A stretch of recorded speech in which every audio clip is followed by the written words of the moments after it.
let's review some things about parabolas that we looked at previously, and let's look at the original parabola from which all other parabolas are drawn. So let's start with y equals x squared.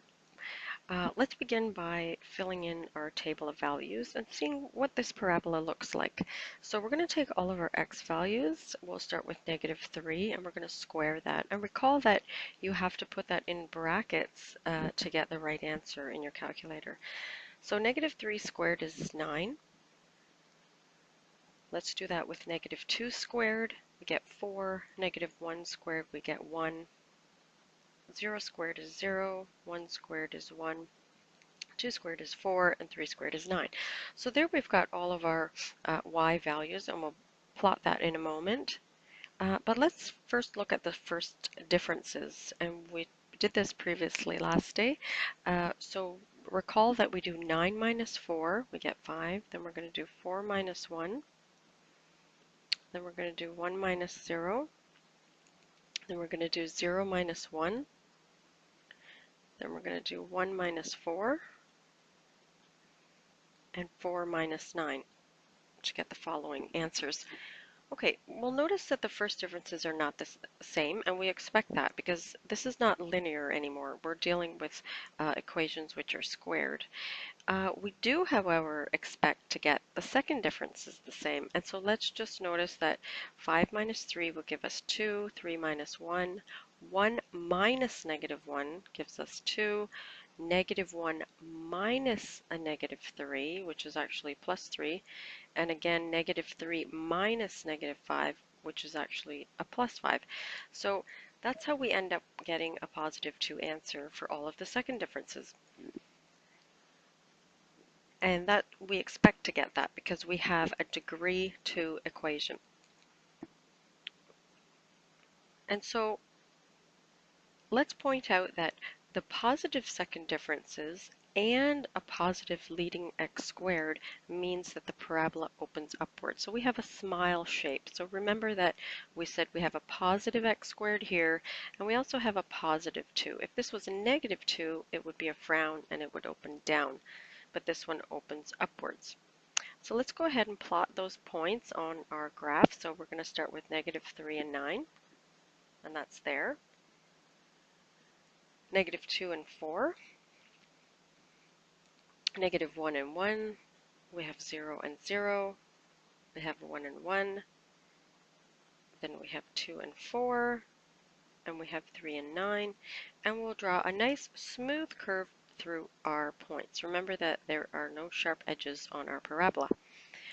So there we have it, y equals x squared. Now this is our original parabola. All other parabolas are drawn from this, and that means that we would start adding numbers here in front of x squared and x, and then perhaps we would also have a constant. So notice in this case our a is 1 because we have 1x squared. If we had 0x squared, then x squared would not be there.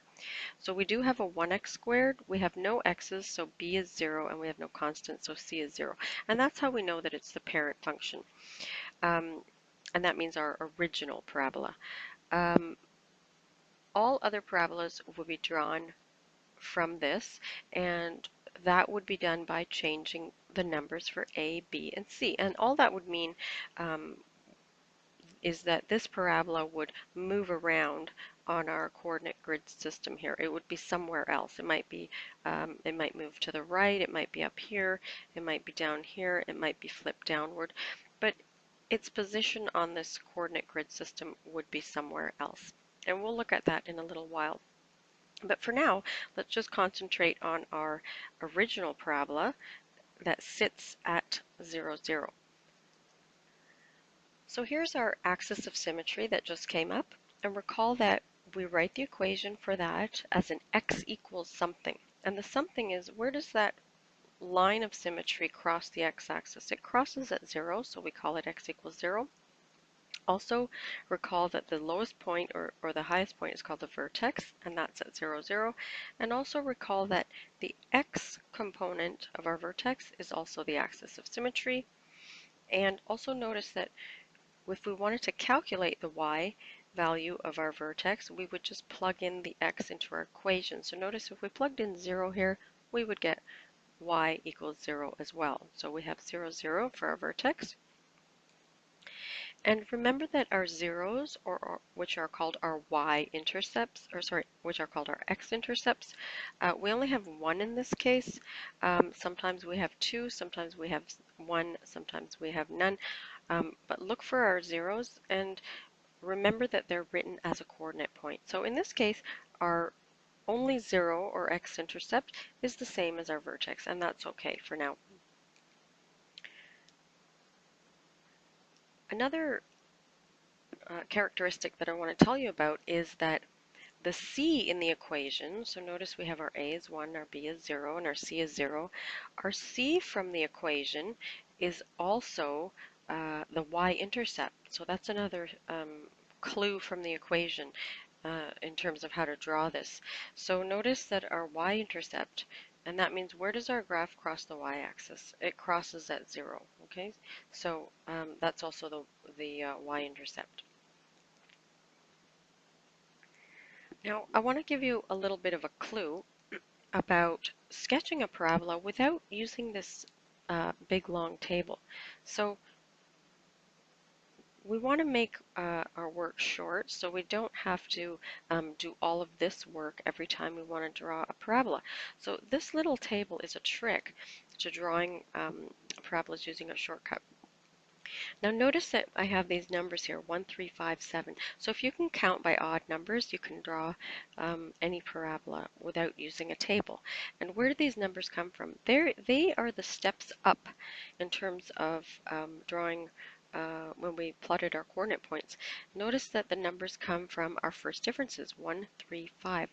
So what does that mean? It means every time we drew a point, um, this was the difference in between one point and the next point.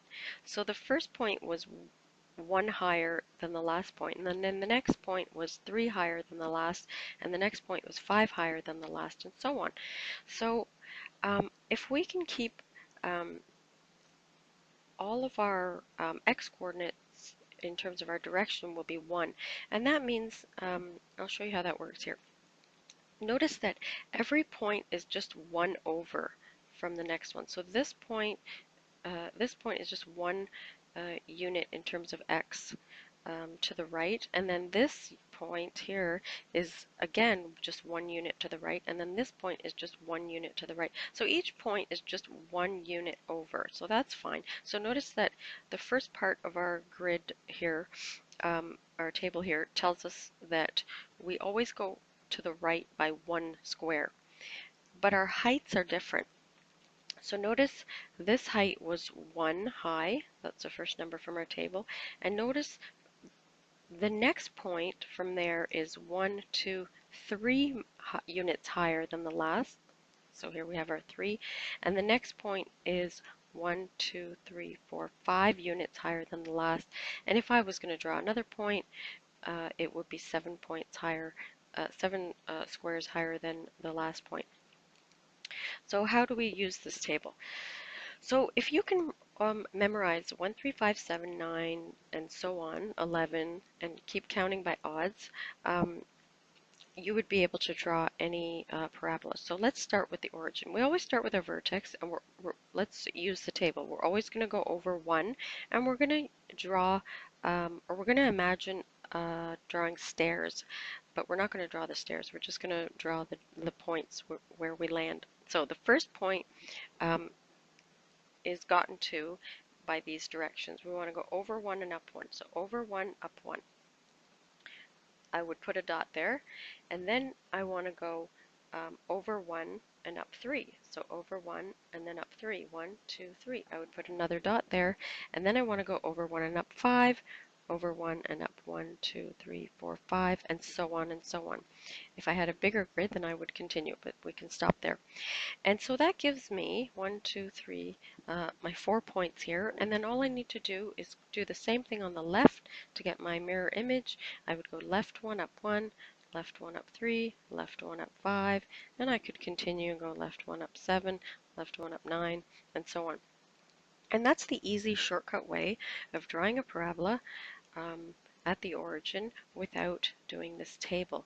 And we'll see later on that you can use those steps to draw any parabola. Now, let's use the shortcut and see how we could draw negative x squared without doing a table. So instead of going up, this parabola says, since has a leading negative, we want to go down. So we can use the same table, but instead of going up, we're going to go down. So let's go ahead and do that. So we're going to go over 1, down 1. Okay, and then the next steps should be over 1 and down 3. Okay, so there we are. And then the next step should be over 1, down 5.